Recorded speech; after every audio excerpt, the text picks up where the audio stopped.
E aí, pessoal, meu nome é Lucas, eu sou estudante de Engenharia Elétrica da UFCG. Acho que vocês não conhecem Campina Grande. Alguém que conhece Campina Grande?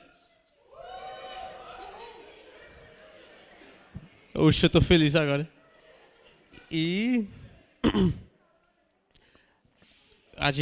eu vim em nome do I3 Arrais, que eu vou explicar mais adiante, com mais detalhes, ao que eu estou atrelado e a minha equipe de trabalho. O título da minha palestra é Assembly PyArm, braço robótico Pick and Place, baseado em Python, e ela se trata, do tema geral, braço robótico. Aqui tem um pequeno sumário do que vai ser abordado, uma introdução com alguns conceitos que vão ser essenciais para o entendimento do que está sendo feito e como está sendo feito. A fundamentação teórica, que vai dar os conceitos para o entendimento do que a gente vai tratar. E aí, os temas em si, que são a visão computacional aplicada à linha de montagem, a cinemática de um manipulador 5DOF, a integração dos sistemas, que é feito por meio de uma Raspberry Pi, e as implementações futuras que a gente imagina. Então, de primeira, eu queria mostrar para vocês um pouco do que a gente... O grosso do que a gente faz e, assim, a ideia de tudo que está por dentro do nosso projeto. De primeira, o projeto se propõe a desenvolver um protótipo de braço robótico educacional. Ele não é um protótipo industrial, ele é com fins educacionais, mas que leva a conceitos que podem ser aplicados em qualquer lugar. E aí, o escopo geral é dos robôs manipuladores dentro da robótica. E aí, nós tratamos de 4 principais áreas hoje no projeto. A primeira é a cinemática. E por cinemática, vocês podem entender um pouco daquilo que a gente vê lá no ensino médio, com um pouco mais de brincadeira com linear e um pouco de brincadeira com álgebra matricial, que é feita para calcular as posições de um braço robótico, entre outras coisas.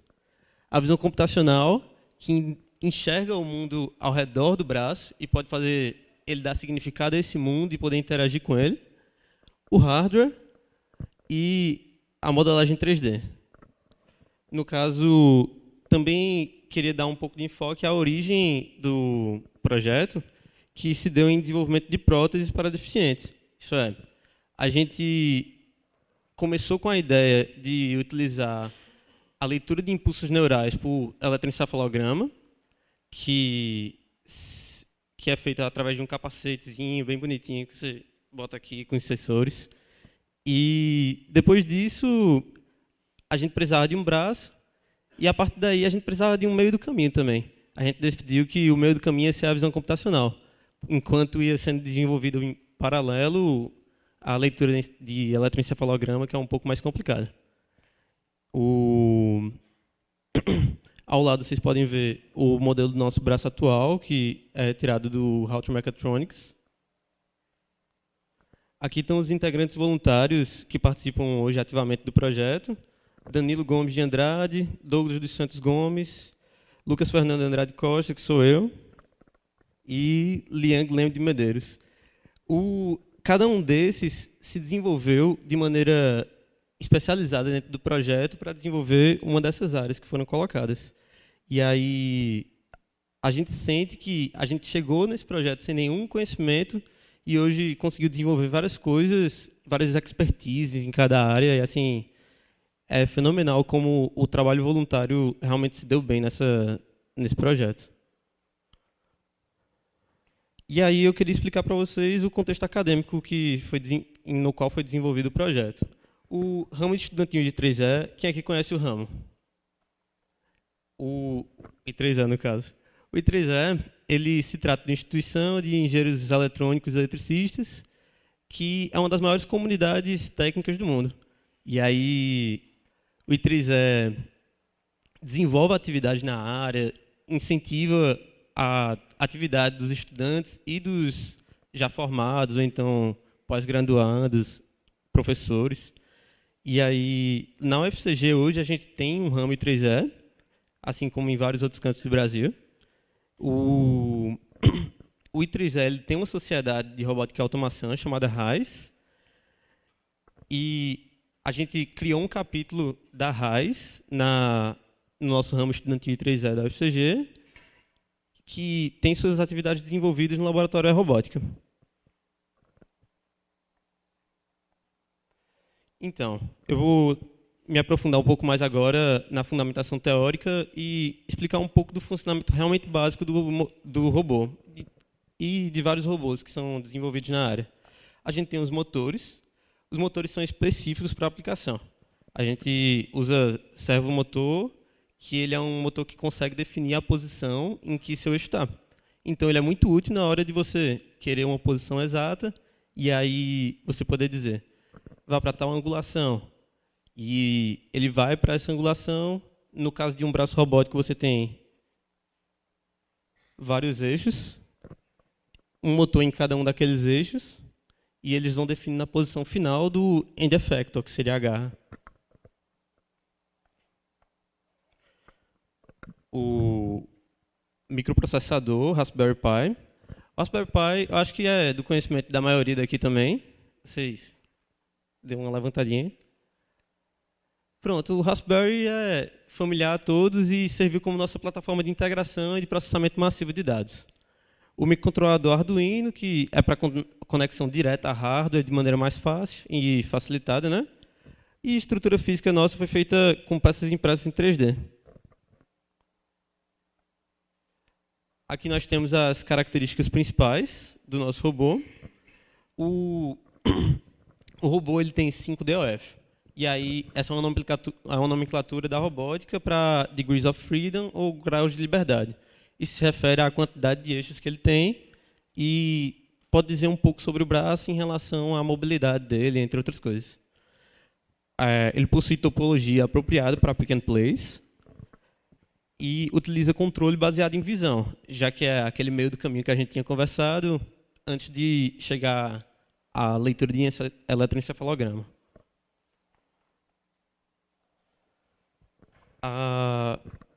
Um dos conceitos básicos que vão ser explicados mais profundamente à frente é a visão computacional.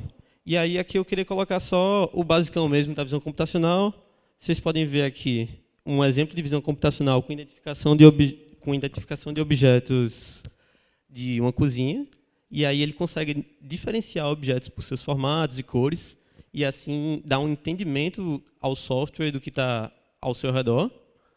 E eu queria falar um pouco sobre a OpenCV. A OpenCV é uma biblioteca de código aberto que tem o suporte nativo a Python. Então, ela é uma mão na roda para você desenvolver software de maneira agilizada, quando você não tem um pré-requisito de velocidade. E aí, você tem uma grande agilidade de desenvolvimento para o processamento de imagem e a visão computacional em si. Aqui, eu imagino que não seja muito legal, me perdoem, mas eu trouxe mais para frente também algumas matrizes. Vocês só deem uma olhada assim e pensem, é legal isso aí. Mas por aqui vocês podem ver um pouco do que é feito na cinemática robótica. E aí o conceito básico da cinemática robótica para manipuladores seria, você tem um conjunto de variáveis de junta, que é o que determina o universo do robô em si, que as variáveis de junta se ligam aos ângulos que estão nas juntas de um robô manipulador. E aí você tem um outro espaço, o espaço cartesiano, que é o que a gente mais tem entendimento. Seria o XYZ, o espaço vetorial mesmo e tudo mais.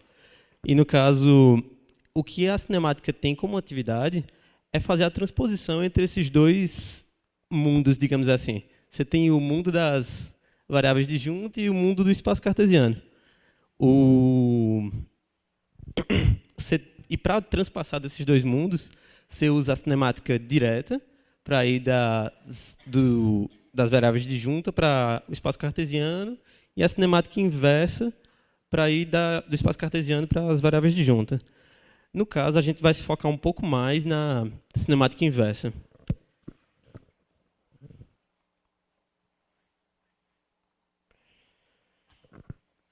Aqui eu começo a explicar por dentro como é que é feita a visão computacional para uma linha de montagem. Dentro de uma linha de montagem, você precisa distinguir objetos. E aí, a forma de distinguir esses objetos seria por cores e formatos. E os formatos, em geral, não só formatos também, mas, de forma geral, podem ser tratados como blobs no OpenCV. E aí, a primeira explicação que eu quero dar aqui são como são feitas as distinções de cores. Digamos que você tem uma linha de montagem onde você só tem objetos diferenciados por cor. Você não sabe o formato deles definido, mas sabe, por exemplo, que quando ele for azul, ele vai ser um lápis, e quando for vermelho, vai ser uma tesoura. E aí, se você tem esse tipo de problema para resolver, você pode fazer uma simples diferenciação por cor, que no OpenCV é feita da seguinte maneira. Ele aplica filtros à sua imagem, fazendo assim um processamento inicial da imagem. Esses filtros eles têm seus coeficientes de filtro, e aí você passa por uma transformação na imagem, que se dá no Color Space. A transformação mais utilizada, que a gente utiliza no nosso projeto, é do RGB para o HSV, e o que acontece de verdade por trás da transformação pode estar um pouco explicado nessa figura. A gente tem primeiro uma aplicação de uma máscara, que seria definido pelo filtro. Então, se eu aplico uma máscara para um azul, eu tenho a exibição de um objeto que está em azul, e aí eu posso reaplicar a cor dele para ter o resultado final.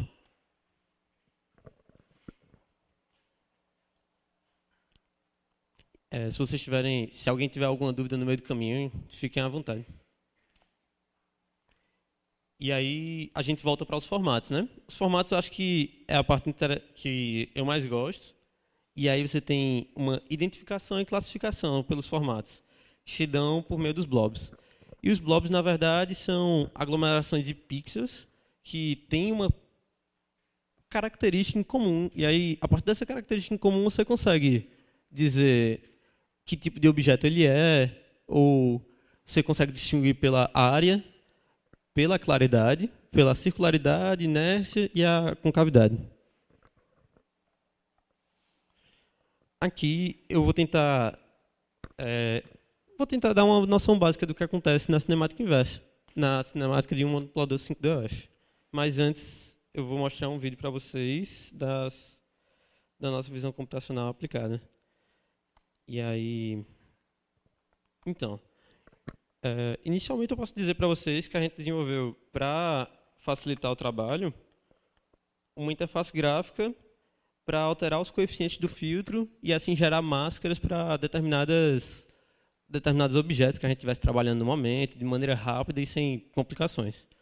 E aí, vocês podem ver o que vocês podem ver nessa interface é o rastreamento em tempo real do objeto, isso é a imagem direta da câmera. Ao lado, vocês veem como é que o computador está enxergando, através da aplicação de máscaras, a sua imagem. Então, isso aqui já é a máscara aplicada. E embaixo vocês veem os sliders que estão controlando os coeficientes de filtro. E aí, esses coeficientes de filtro vão determinar o que essa máscara está filtrando. E aí, a gente tem como definir, por exemplo, um amarelo mais claro ou mais escuro através desses coeficientes, entre outras características. O que vai se passar nesse vídeo aqui, eu vou tentar ir explicando aos poucos. Aqui você tem alguns objetos de teste. Esses objetos de teste estão sendo utilizados para criar máscaras. A primeira máscara criada, como vocês podem ver, é a máscara amarela. Ele consegue alterar os sliders de modo a só ter objetos amarelos agora visualizados através da máscara. E aí, o que ele faz logo em seguida é determinar um nome para a máscara e salvar ela. Então, ela, a partir de agora, está salva em arquivo e você tem acesso a ela indefinidamente. E toda vez que a sua câmera detectar algo com essa máscara, ele vai ser um novo objeto no espaço representado.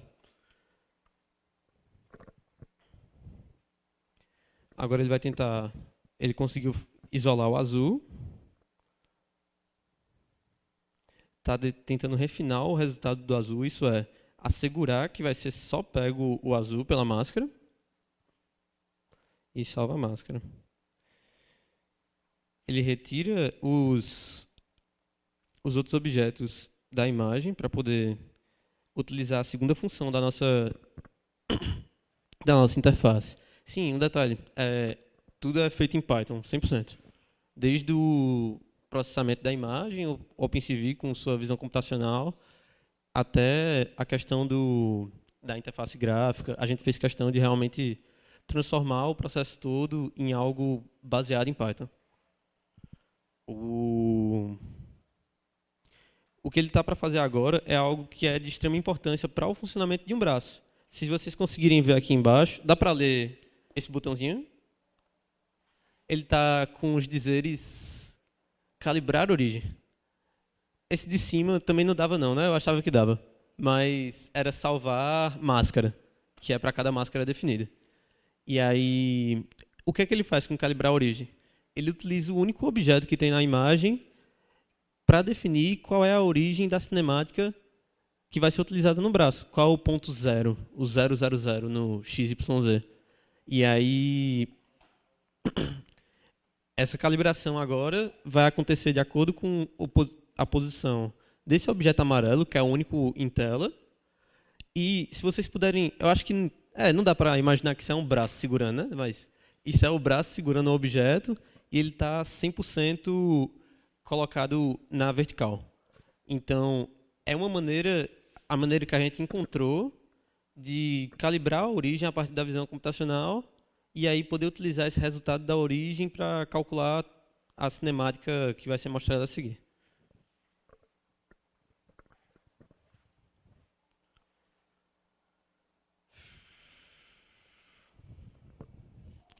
A origem foi calibrada. E agora que a origem foi calibrada, a gente pode ver que o referencial que é tomado se dá através da origem que está onde está esse objeto. Vocês podem ver que agora o objeto está representado em coordenadas 00. E sim, só uma coisa, a gente se utiliza de várias gambiarras para calcular o Z, porque uma câmera é bidimensional, então tem muitos joguinhos. E aí... Agora vocês podem ver que os objetos eles são identificados como azul, amarelo, a partir da origem que foi definida.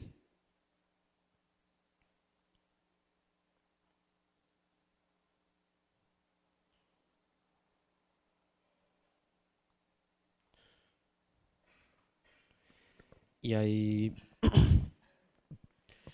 Agora eu queria tratar um pouco com vocês da cinemática que foi utilizada. Eu não vou me alongar nesse tema, mas eu vou tentar dar uma noção de que é aquele processo que eu disse para vocês de trazer as variáveis de junta para... Na verdade, aqui eu estou fazendo a cinemática inversa, então... Não, eu estou fazendo a direta. Seria trazer as variáveis de junta, os ângulos que estão nos motores do braço, para as variáveis cartesianas. E aí, uma parte desse processo seria o quê? Você encontrar uma matriz de transformação. Essa matriz de transformação pode ser demonstrada através de teoremas físicos da cinemática em si, sem envolver força nem nada. E aí, o que acontece é que o mais importante daqui é vocês verem o peso computacional dessa operação matricial e associarem a dificuldade de desenvolver algo assim em baixo nível de programação. Porque em baixo nível de programação você tem que criar a sua matriz de maneira direta, você tem que fazer uma função para multiplicar, é tudo muito, muito excruciante para quem quer chegar a um nível mais alto.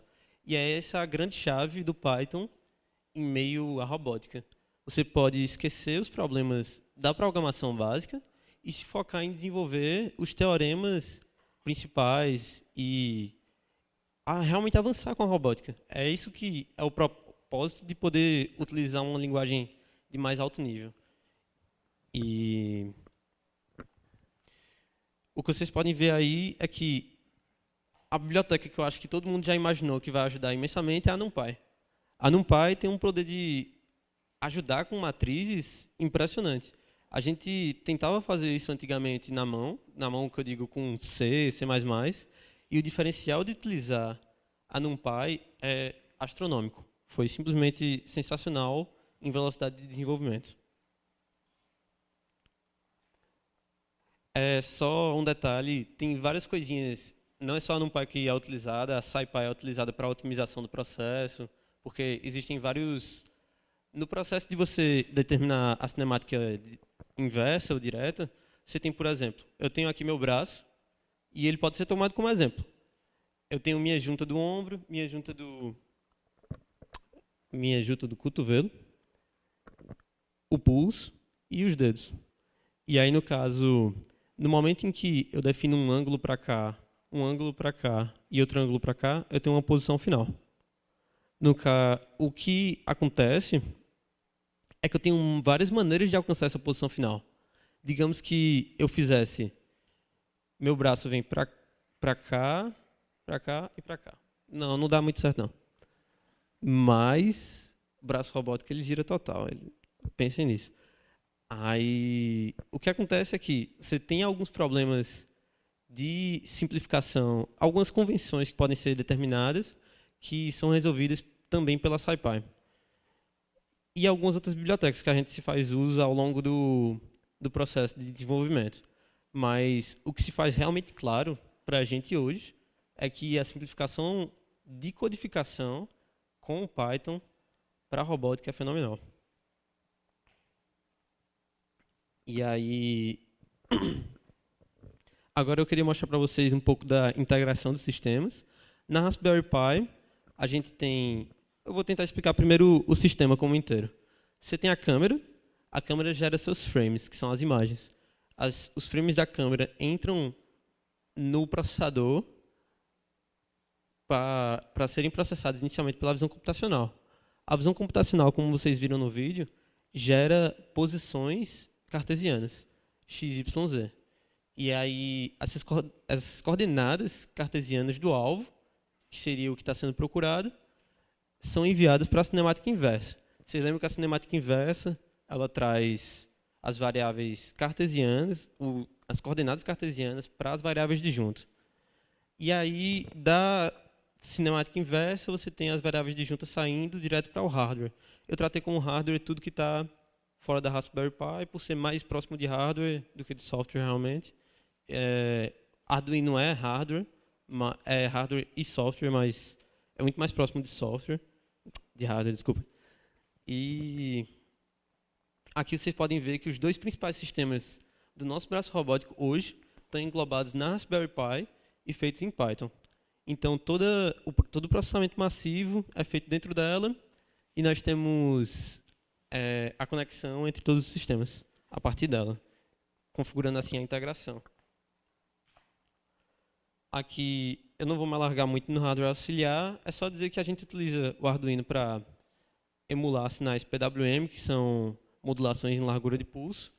E aí, a largura de pulso é o que codifica a informação. Você tem aquele pulso e o tanto que ele está em tempo ativo, em tempo alto, vai dizer qual a posição em que um motor deve estar. E aí são gerados 5 sinais desses, um para cada motor, para poder fazer o controle deles. E agora eu vou falar um pouco mais sobre as implementações futuras da gente. O ROS, quem aqui conhece o ROS?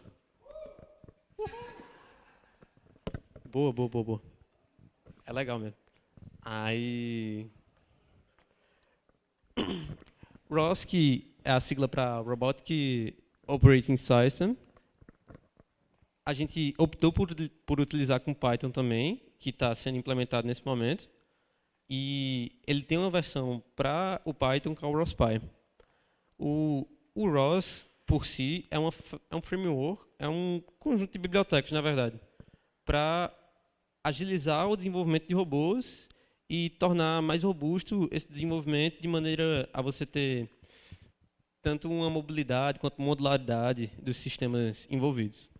E aí, o que acontece? Ele também é open source, e você tem o ROSPy como uma client library que pode ser tem Python nativo e pode ser utilizado para desenvolver todas as atividades que você desenvolve normalmente com ROS, só que em Python. E aí o nosso plano é desenvolver agora tudo que foi feito dentro do ROS. As imagens do nosso braço funcionando não deram certo. Eu tentei pegar o vídeo direitinho agora, mas não deu. E no caso, vocês vão ter que acreditar em mim. Mas eu juro que ele funciona. Ele é muito bonito. E obrigado pela atenção.